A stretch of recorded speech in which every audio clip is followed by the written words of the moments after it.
Have you ever had one of those days where everything's going great, and then, bam, someone says or does something that just throws you off completely? Maybe it's a friend's thoughtless comment, a stranger cutting you off in traffic, or a co-worker's snarky remark. Suddenly, your good mood, gone, just like that. Frustrating, right? But what if you could stay calm, even when stuff like that happens? Imagine moving through your day with so much peace that no rude comment, no annoying interruption, no whatever could shake you. Sounds pretty amazing, doesn't it? Well, here's the good news. It's not just a dream. It's totally possible. And it all comes down to one thing: mastering your emotions. Welcome to today's episode, where we're diving into 10 powerful lessons that'll help you stop reacting on impulse, let go of anger, and take control of how you feel. Now, let me be clear. This isn't about bottling up your emotions or pretending things don't bother you. Nope. This is about building real resilience. It's about learning how to face life's ups and downs with clarity, confidence, and a sense of calm. We'll cover everything from handling criticism like a pro to setting boundaries, letting go of old grudges, and so much more. These are practical, actionable strategies to protect your peace and boost your confidence. By the time we're done, you'll have a toolkit full of insights and techniques to help you stay unshakable, even when life gets tough. So, if you're ready to take charge of your emotions and create a life where your mood is truly yours to control, you're in the right place. This is your journey to emotional mastery, and I'm so glad you're here for it. Ready? Let's go. Lesson 1. Recognize that your reactions are your choice. Ever had one of those moments where someone says or does something and you instantly feel your mood shift? Yeah, we've all been there. But what if I told you that you don't have to let those moments control you? All right, let's start with something we've all experienced. You're having a great day. Maybe you're sipping your favorite coffee, reading a book, or just enjoying a quiet moment. Everything feels perfect. Then, out of nowhere, someone says or does something that just gets to you. Maybe it's a rude comment, a careless driver, or a co-worker's snarky remark. Suddenly, your good mood is gone, and you're left thinking, ugh, they just ruined my day. But here's the thing, they didn't ruin your day. You did. Now, I don't say that to make you feel bad. I say it because it's empowering. Your emotions and reactions, they're yours to control. No one else can decide how you feel unless you let them. And the best part? You can start taking back that control right now. Let me break it down for you. First, pause and name what you're feeling. The next time something annoys you, whether it's a rude comment or someone cutting you off in traffic, take a second to pause. Don't react right away. Instead, ask yourself, what am I feeling right now? Are you angry, hurt, frustrated? Just putting a name to the emotion helps you step back and see it for what it is. And when you do that, you're less likely to let it take over. Next, visualize your calm center. Here's a mental image that can help. Think of yourself as the eye of a hurricane. Everything around you might be chaotic, people arguing, things going wrong, life being life. But you're calm, steady, and unmoved. This isn't about pretending nothing bothers you. It's about reminding yourself that you have the power to stay grounded, no matter what's happening around you. And finally, check in with yourself regularly. This one's simple, but so effective. Throughout the day, take a moment to ask yourself, how am I feeling right now? It's like a quick mental scan. When you're aware of your emotions early on, you can catch them before they spiral. It's a small habit, but it makes a huge difference. Let's put this into practice. Imagine you're in a meeting, and a colleague says something that really rubs you the wrong way. Instead of snapping back or stewing in silence, take a deep breath. That pause gives you a moment to decide. Do I address this calmly, or do I let it go? Either way, you're in control. You're choosing how to respond instead of letting your emotions choose for you. When you start to see your reactions as a choice, everything changes. You stop feeling like life is happening to you and start feeling like you're in the driver's seat.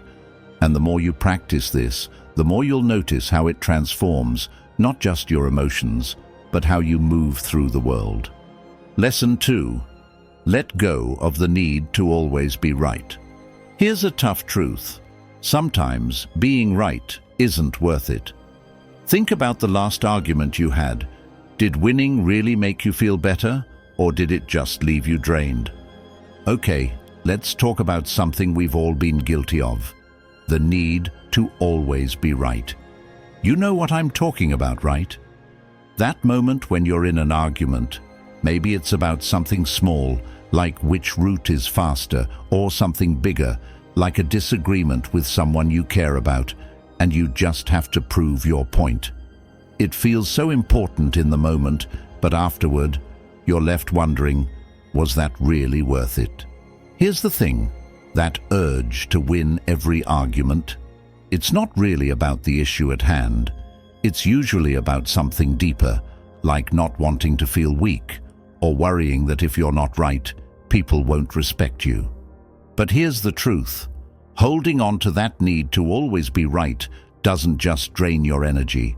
It can also push people away. So, what if you could let that go? What if you could walk away from arguments feeling lighter, calmer, and more connected? Let me give you a few ways to start doing that. First, try asking questions instead of arguing. When you're in the middle of a disagreement, it's so easy to dig in your heels and defend your point. But what if you flipped the script? Instead of trying to prove you're right, ask the other person, "Can you help me understand your side?" Or, "What makes you feel that way?" This does two things. It shows you're open to listening, and it takes the heat out of the conversation. Plus, you might actually learn something you hadn't considered before. Next, think about the emotional cost. Take a second to reflect on past arguments that left you feeling drained or upset. Really ask yourself, was being right worth it? Most of the time, the answer is no. Choosing peace over winning doesn't mean you're giving up. It means you're choosing what's better for your mental health and your relationships. And honestly, that's a win. And finally, pick your battles. Not every disagreement needs to turn into a full-blown argument. Some things just aren't worth the energy. Before you jump into a debate, ask yourself, does this really matter? If it's not going to affect your life in a meaningful way, let it go. Save your energy for the things that truly matter to you. Here's an example to bring it all together. Let's say you and a friend are trying to decide on a movie to watch. You're set on one film, but your friend is really passionate about another. Instead of insisting on your choice, try saying something like, "I get why you'd want to watch that. How about we find something we'll both enjoy?" It's a small shift, but it makes a big difference. You're prioritizing the relationship over being right, and chances are you'll both end up happier.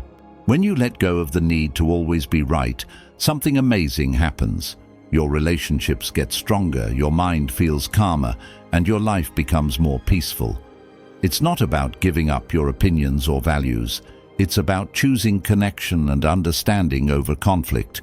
And trust me, that's a win for everyone. Lesson 3. Stop expecting others to act as you do. Have you ever been disappointed because someone didn't do what you'd do in their shoes? It's frustrating, but here's the thing. People aren't you, and that's okay. Expecting people to act the way we would. You know what I mean, right? You do something thoughtful for someone, and when they don't return the favor, you're left thinking, "I would have never done that." Or maybe you're in a meeting and a coworker keeps interrupting, and you're just sitting there like, how can they not see how rude that is? Sound familiar? Here's the thing. People are different, like really different. We all have our own experiences, beliefs, and priorities that shape how we think and act. What seems obvious or reasonable to you might not even cross someone else's mind. And when we expect everyone to act the way we would, we're setting ourselves up for disappointment and, honestly, a lot of unnecessary stress. So how do we let go of that expectation and stop feeling let down all the time? Let's break it down. First, try reframing your perspective. The next time someone does something that bugs you, like that coworker who keeps interrupting, take a step back. Instead of jumping to irritation, ask yourself, why might they be acting this way? Maybe they're anxious and don't realize how they're coming across, or maybe they were raised in an environment where interrupting was normal. When you try to understand where they're coming from, it's easier to respond with patience instead of frustration. Second, celebrate individuality. Here's a mindset shift. Instead of wishing people were more like you, try appreciating the ways they're different. Yeah, maybe they don't handle things the way you would, but that doesn't mean their way is wrong. It's just different. When you allow people to be themselves, without imposing your standards, you'll notice your relationships become a lot more harmonious. Third, reflect and release.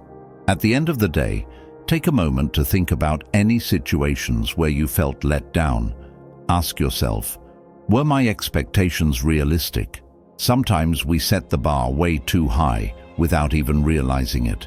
Reflecting on this can help you adjust your expectations moving forward so you're not constantly feeling frustrated. And finally, practice empathy. This one's a game changer.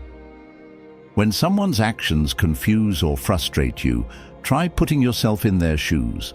Ask yourself, what might they be feeling or dealing with that I can't see? This doesn't mean you have to agree with their behavior, but it helps you approach the situation with compassion instead of judgment. And honestly, that makes everything easier. When you stop expecting others to act like you, something amazing happens. You free yourself from a lot of unnecessary disappointment. Life becomes a lot more peaceful when you're not constantly battling unmet expectations. And the best part? You'll start to see people and yourself in a whole new light. Lesson 4. Cultivate self-worth beyond external opinions. Let's talk about something we all deal with, the sting of criticism. It's easy to let someone else's opinion shake your confidence, but what if you didn't have to? That moment when you're super excited to share something, a project, an idea, maybe even a personal achievement, and the response you get is underwhelming. Maybe it's a lukewarm reaction, or worse, outright criticism. It stings, right? Suddenly, all that excitement turns into doubt, and you're left questioning yourself. Was my idea really that bad? Am I not good enough? Here's the truth. Your worth isn't defined by how others react to you, not by their praise, and definitely not by their criticism. Your value is yours. It's intrinsic, unchanging, and completely separate from anyone else's opinions. But I get it. That's easier said than done. So, how do you build that kind of unshakable self-worth? Let's break it down. First, learn to pause and reflect when criticism comes your way. The next time someone critiques you, whether it's about your work, your ideas, or even your choices, take a deep breath. Don't react right away. Instead, ask yourself, is this feedback actually helpful, or is it just their personal opinion? Not all criticism is created equal. Some of it can help you grow, but a lot of it is just noise. Learning to tell the difference is key. For example, let's say you pitch a new idea at work and a colleague immediately shoots it down.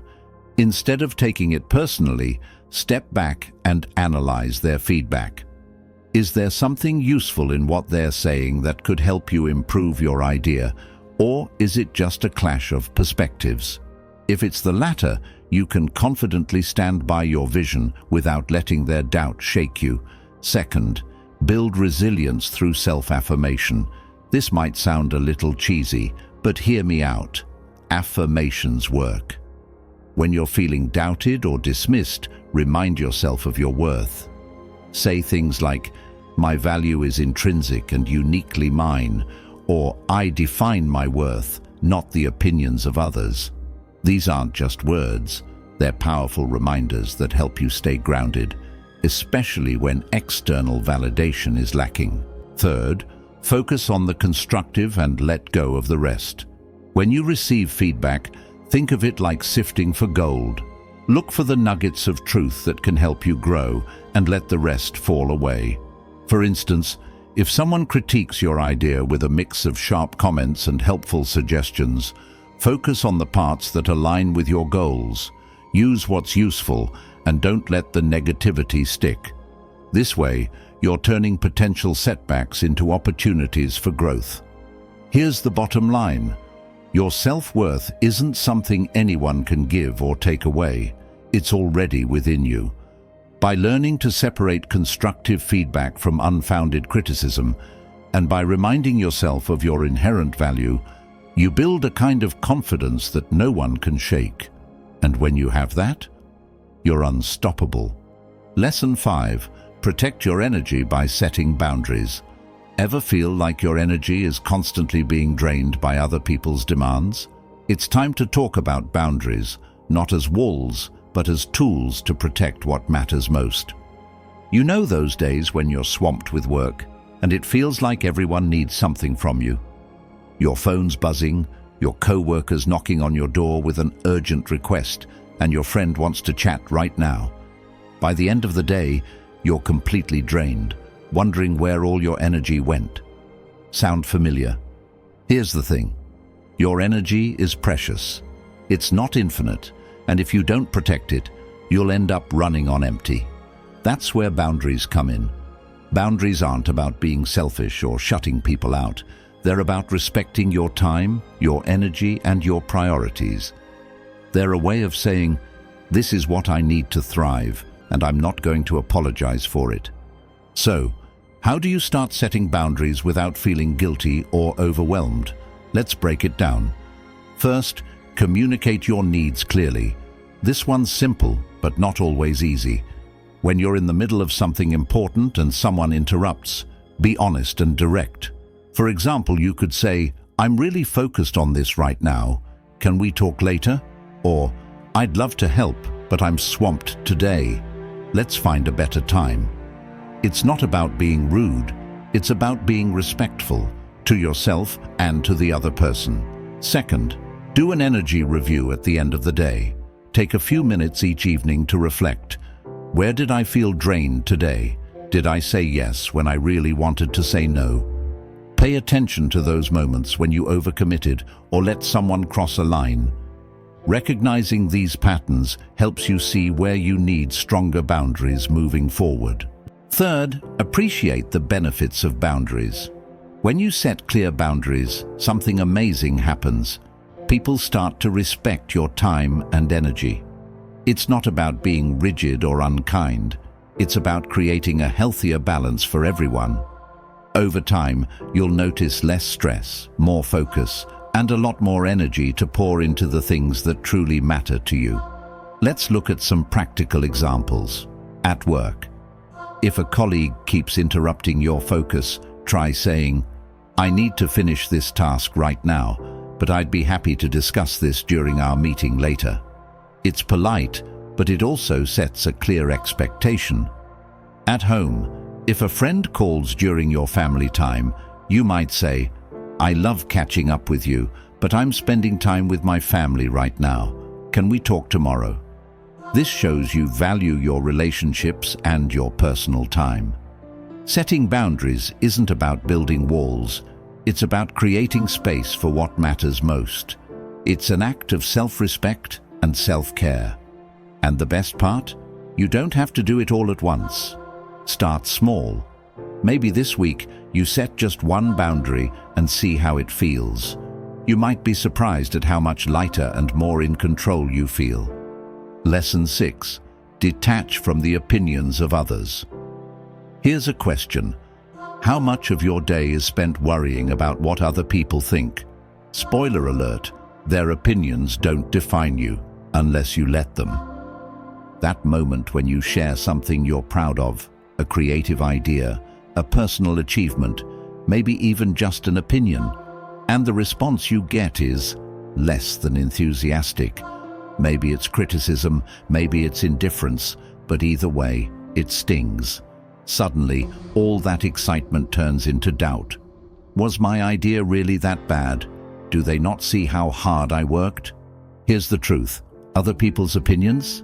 They're not about you. They're about them, their biases, their moods, their own insecurities. And while it's natural to want approval, basing your self-worth on what others think is a recipe for disappointment. So, how do you stop letting their opinions define you? Let's break it down. First, cultivate self-reliance. This is about building your confidence from the inside out. Take time to acknowledge your achievements, no matter how small. Trust your judgment, even when others don't. The more you rely on yourself for validation, the less power other people's opinions have over you. It's like building a fortress around your self-esteem, one that no one else can tear down. Second, reframe criticism. Think of criticism like a pebble tossed into the ocean. It might create a ripple, but it doesn't change the ocean's depth or strength. In the same way, criticism might sting for a moment, but it doesn't define your worth. Ask yourself, is this feedback helpful, or is it just noise? If it's helpful, use it to grow. If it's not, let it go. It's that simple. Third, embrace daily affirmations. I know, affirmations can feel a little cheesy, but they work. Start your day with mantras like, I am the author of my own story, or my worth isn't determined by anyone else. These reminders help you stay grounded in your own truth, even when the world tries to tell you otherwise. Here's a practical example. Let's say you present a new project at work, and the feedback is, meh. Instead of spiraling into self-doubt, take a step back. Remind yourself of the effort and creativity you put into it. Recognize that one person's opinion, or even a dozen opinions, doesn't define the value of your work. You know what you're capable of, and that's what matters. When you stop letting other people's opinions dictate how you feel about yourself, something amazing happens. You start living authentically. You make decisions based on what you believe in, not what others might think. And that's when you truly thrive. Lesson 7. Respond with silence instead of anger. Imagine this. Someone says something that really gets under your skin. Your first instinct is to fire back. But what if silence was the more powerful response? Let's talk about those moments when someone says something that just gets to you. Maybe it's a snarky comment, a harsh criticism, or even a passive-aggressive jab. Your first instinct, to fire back, to defend yourself, to make sure they know they can't talk to you like that. But here's the thing, reacting in anger rarely makes things better. In fact, it usually makes things worse. What if, instead of meeting their words with more words, you met them with silence? Not the kind of silence that feels like defeat, but the kind that feels like power. The kind that says, I'm in control of myself, and I won't let this escalate. Silence can be one of the most powerful tools you have if you know how to use it. So, how do you harness the power of silence? Let's break it down. First, pause before you react. When someone says something that triggers you, take a deep breath. Give yourself a moment to process what's happening. Ask yourself, will responding right now actually help, or will it just make things worse? That pause gives you the space to choose your next move instead of letting your emotions choose for you. Second, let silence do the talking. Sometimes saying nothing says everything. Imagine you're in a meeting and someone criticizes your work in front of everyone. Instead of jumping in to defend yourself, you stay calm and quiet. That silence, it speaks volumes. It shows you're confident, composed, and in control. and often it disarms the other person more than any words could. Third, practice reflective listening. When someone's upset or angry, they're not always looking for a response. They just want to be heard. So instead of interrupting or arguing, try listening, really listening. Let them say their piece without jumping in. Not only does this help de-escalate the situation, but it also gives you time to think about how, or if, you want to respond. Here's a real-life example. Let's say you're at work, and a colleague criticizes your project in front of the team.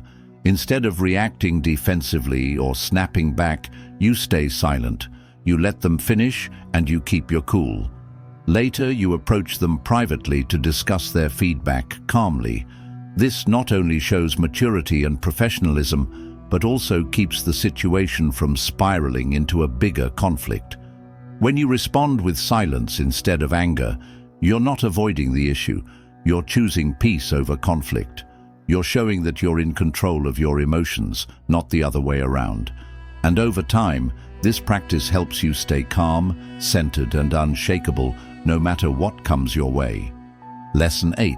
Practice gratitude to dissolve anger. Anger can feel all-consuming, but there's a secret weapon to dissolve it: gratitude. It's not about ignoring your feelings, it's about shifting your focus. Your plans fall apart, little annoyances pile up, and before you know it, you're simmering with frustration. It's easy to let anger take over in moments like that. But what if there was a way to flip the script? What if, instead of letting anger win, you could use it as a cue to practice gratitude? Gratitude isn't just about saying thank you or counting your blessings. It's a powerful tool that can completely shift your mindset. When you focus on what you're grateful for, it's like hitting a mental reset button. It pulls you out of that spiral of negativity and helps you find calm even in the middle of chaos. So, how do you make gratitude a part of your daily life, especially when you're feeling angry or frustrated? Let's break it down. First, use gratitude as a perspective shift. The next time you're stuck in traffic or dealing with a delay, try this. Take a deep breath and think of 3 things you're grateful for. It could be something big, like your health, or something small, like the song playing on the radio. This simple practice helps you move from frustration to appreciation, and it can completely change how you feel in the moment. Second, start a gratitude journal. Every day, take a few minutes to write down 3 things you're grateful for. They don't have to be life-changing, just things that made you smile or feel thankful. Maybe it's a kind word from a friend, a delicious meal, or even just the fact that you made it through a tough day. Over time, this habit trains your brain to look for the good, even when things feel overwhelming. Third, reflect on your resilience. When anger starts to bubble up, take a moment to think about past challenges you've overcome. Remind yourself of how strong and capable you are. Gratitude isn't just about appreciating the good times, it's also about recognizing how far you've come and how much you've grown. This kind of reflection can turn anger into appreciation for your own strength. Here's an example to bring it to life. Imagine you're preparing for an important meeting and everything's going wrong. Your presentation won't load, your notes are a mess, and you're running late. Instead of letting anger take over, pause for a second. Think about how you've handled tough situations before. Be grateful for your problem-solving skills, your ability to stay calm under pressure, and the resources you have to figure things out. This shift in perspective can turn a stressful moment into an opportunity to shine.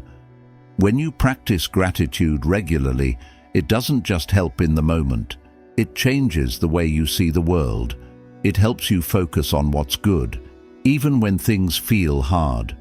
And over time, that mindset becomes a source of lasting peace and joy. Lesson 9. Reframe criticism as a tool for growth. Nobody likes being criticized, but what if I told you that feedback, even the harsh kind, could be one of the best tools for growth. Let's be honest, no one likes criticism. You pour your heart into a project, share an idea you're proud of, and instead of applause, you get feedback, and not the nice kind. It's easy to feel defensive, hurt, or even angry. But what if I told you that criticism, yes, even the harsh kind, could be one of the most powerful tools for growth? Here's the thing. Criticism isn't about tearing you down. It's a mirror, showing you where you can improve. And when you learn to see it that way, it becomes less about what's wrong with you and more about how you can grow. So, how do you make that shift? Let's break it down. First, reflect before you react. When someone criticizes you, your first instinct might be to defend yourself or shut down. Instead, take a deep breath and pause. Ask yourself, what can I learn from this? Not all criticism is useful, but there's often a nugget of truth hidden in there. By separating the constructive from the purely negative, you can turn feedback into fuel for growth. Second, adopt a growth mindset. Think of criticism as a stepping stone, not a stumbling block. Every piece of feedback, good or bad, is an opportunity to learn something new about yourself and your work. The path to mastery isn't about being perfect. It's about being willing to grow. And that means embracing feedback, even when it's hard to hear. Third, keep a growth log. This is a simple but powerful practice. Whenever you receive feedback, write it down. Then, jot down what you learned from it and how you plan to apply it. Over time, this log becomes a record of your progress.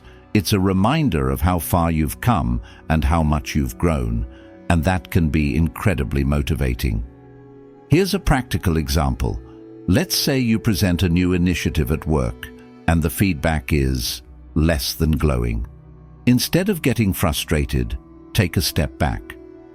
Look for the parts of the critique that are valid and actionable. Maybe there's a way to streamline your process or communicate your ideas more clearly.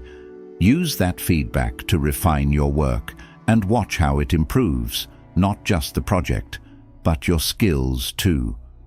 When you reframe criticism as a tool for growth, it stops being something to fear and starts being something to embrace. It's not about proving you're perfect. It's about becoming the best version of yourself. And that's a journey worth taking. Lesson 10. Master the art of letting go. Here's a hard truth. Holding on to anger and resentment is like carrying a heavy weight everywhere you go. What if you could just let it go? Holding on to anger, resentment, or grudges, it's like carrying around a heavy backpack full of rocks. Sure, you can keep walking, but it's exhausting and it slows you down.